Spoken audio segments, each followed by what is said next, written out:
I'm Judy Shaw for NYSE Floor Talk. Joining me today is Bill Newlands. He is CEO of Constellation Brands. Bill, great to have you back at the NYSE to celebrate Cinco de Mayo. Thank you. Nice to be here. All right, so let's talk about your beer business. You've been continuing to see strong growth with your beer business. Now tell me, what's driving the momentum, especially as you're about to kick off beer season, summer season with Cinco de Mayo today? Lots of things are really good. First of all, the beers are terrific, which is a nice start.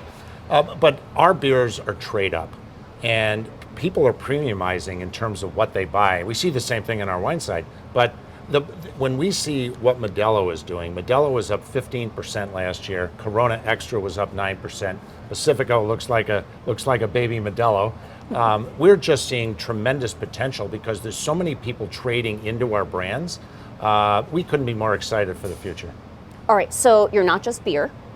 You are innovating with other products. Tell me what we can expect to see on the shelves later this year. Well, we've got a lot of things coming.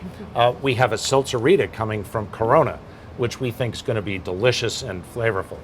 We're testing a Modelo Ora, which is a lighter style beer in a variety of markets. And of course, one of my favorites coming is Fresca Mixed, which is going to be out in a vodka spritz and a tequila paloma.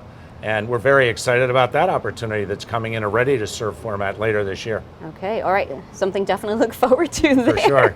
So now the wine and spirits business, tell me how that's going, and what opportunities for growth do you see in these categories? Very similar. We're seeing a lot of trade up. So the premium sector of that business is doing extremely well. So brands like Kim Crawford, Meiomi, and High West, and The Prisoner are really accelerating and doing extraordinarily well because that's where the consumer's going, and we're obviously ready to grab them when they show up.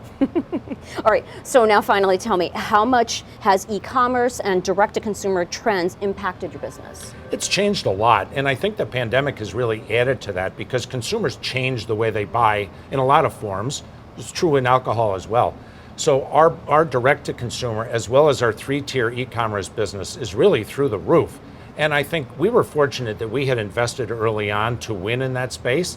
And I think it's really paying off as you're seeing more and more consumers recognize that they can buy their beer or they can buy their wine in that form and get it delivered or click and collect and pick it up at a store. That whole sector is just exploding, and it's going to be a big piece of our business going forward. All right, well, Bill, great to have you back, like I Thank said. you. Happy Cinco de Mayo. Thank you. Same to you. Thanks for joining me. You bet.